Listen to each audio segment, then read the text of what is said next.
and say thank you very much because you clean my school.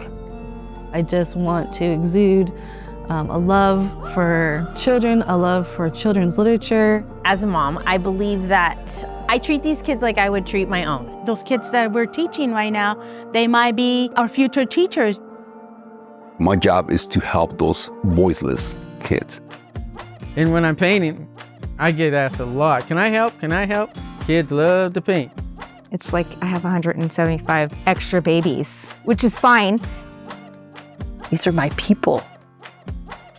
So we need to make sure those kids are fed no matter what. He loves apples and he has to have an apple a day. I come to work trying to make a difference in these kids' lives.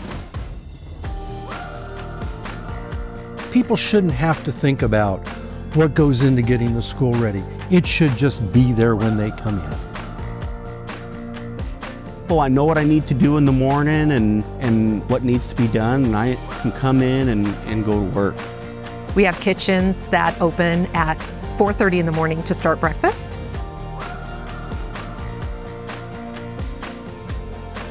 It makes me feel good when the kids wave at me because they wave at me and they say hi, good morning to me. I give them snacks every morning. I need to make sure that they are in a good mental state to learn and excel academically. And I'm happy now being head custodian. I love my job. And I love it met with the kids. I love it when they call me because they need something, because they call you. The kids always be honest. When they want something, they tell you. Which is super special for me to be able to come back to where I was an elementary school student, and also I have a teacher on campus that was also my 4th grade teacher, and to share that with the students that she was also my teacher further, creates a bond with them. The libraries are a special place on each campus, and we love the students, we love the staff that we work with. My connection to Upland started about 10 years ago. I saw this house in Upland and all these beautiful trees and that Euclid drive, and it was just picturesque. And I truly do love living here. My 2 older boys graduated from Upland High School. My son goes to Magnolia, and what's real fun is that the kids sometimes they'll see me walking out of my house, and so when I get to school, they're like, Miss Lita, we know where you live. And I'll be like, it's okay, I know where you live too. We have so many opportunities here.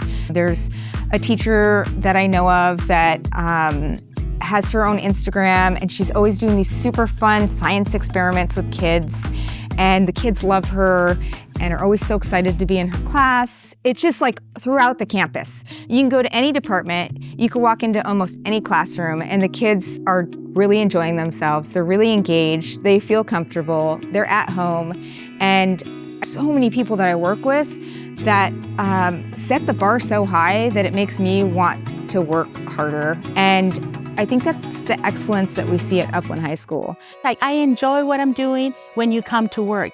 And I'm very lucky because I know I have some friends that they don't feel the same way about going to work.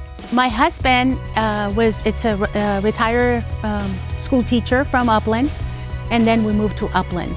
So we've been in Upland ever since. My 2 daughters were raised and born in Upland, and I'm very happy that I am in this city and I'm serving the community where I live. Some of my children are in foster homes. I know I keep saying mine, but some of our students here are homeless. To be able to make them feel, I get emotional again, that they're loved, that, we're here to give them what they need. My husband all of a sudden passed away in December 2014. He passed away. I needed a job. So then I went into nutrition services. Cindy Zamora told me to treat your children the way you would treat your own at home. If the food don't look right, would you feed that to your child? No. So always remember, always have a smiling face. Treat them like your customers. And I said, yeah. And I've taken that, and you know what? It's worked really well for me. My responsibilities to me are to feed the children and make them happy. The reason that I'm passionate about something like this and I care so much about families is because you have to see it through the lens of myself as an immigrant kid. This is my perspective, that's my experience. That's what I bring into the job. When a lot of students like myself migrate, we leave a part of us behind. We're leaving our language, our culture. There's so many traditions that we leave, family that we might not see again. So those are things that make me more understanding about the circumstances of the struggles of a lot of those families. Everything that I do is through the lens of immigrant kid. Attendance. Attendance is so important. A kid who is not on their seat will never learn. And that's why we say attendance matters. Upland Unified is home. I have family members that work here. My wife works here also. My kids go to school here. I live local, so Upland is home. Without our team, the kids wouldn't have a classroom to go to. There wouldn't be no light, there wouldn't be no AC, there wouldn't be security of doors being open and closed. We play a big role here. My job is more than just a job here. I think that's what I like the most. One word that would describe me working here in Upland is, I would say community, would be the one word I'd come up with. Because I just feel like I'm part of the community. There's times where I'll actually stay up at night thinking, I got this project I'm halfway through and I want it to come out right. So we're always striving for excellence. I think we are appreciated. You know, 99% of people appreciate what we do and they thank us a lot. I love that. It helps motivate us too when we feel appreciated, just like anybody. It definitely helps, and I do feel it here. I do feel it here. We have a lot of great teachers here. Whatever you do perfect is excellent. Pues empezamos a las 6 de la mañana en la high school los martes. Para cuando llegan los estudiantes ya terminamos el quad para que esté libre para los estudiantes. Said we start at 6 o'clock every day.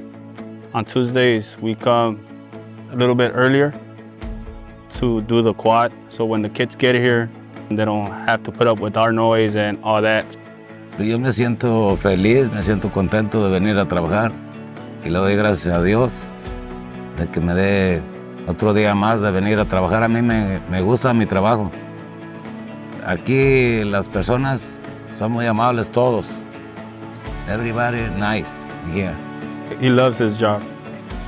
He likes coming to work every day here because everybody's nice to him and, you know, making the kids happy.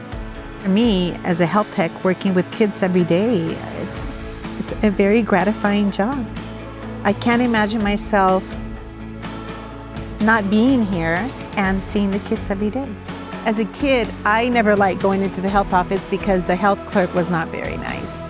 And so maybe that's also what drives me to show them more kindness. You do remember, right? And now I am in that position, so what am I gonna do with it? I see these students and I see them through, as you stated, a special lens, and that they have what we call a disability, but I don't see it as a disability. I see it as learning in a different way. And I want to be that person to teach them to learn in that different way. I guess excellence is love. If you really love your job and you love what you're doing, it's pretty easy to be excellent at it, right? You just give it your all. And you give it your heart. What we believe about our students has tremendous impact. If our thoughts don't hold the belief in our students, every action that we take, it's not going to have the same power. You never want to be the type of educator that blames the student for lack of excellence. That's our job. I think that's what we're supposed to do. What I am most grateful for and what it always comes back to is people. I remember sharing at a back-to-school night with a family about how my mom and dad just never wanted to go to any of my school events, again, because they were just so intimidated. And thinking back that I wish that my dad had just been there, or my mom. And after one of our events, a dad stopped me out the gate and he came up to me and he told me in Spanish, I want you to know that I'm here tonight because of that story that you told about your dad. I don't have the language. I'm speaking to you in Spanish. I don't know a lot about education or curriculum or anything like that, but I just wanted to be here for my daughter, and I wanted to be able to be present because I know that's important for her. And I remember thinking to myself, like, that had that much of an impact, that's why you're here. And it just slowly started to open up my eyes to what I say carries influence and weight. And then at that point, I had to really kind of self-reflect and think, okay, so what do I want my legacy to be?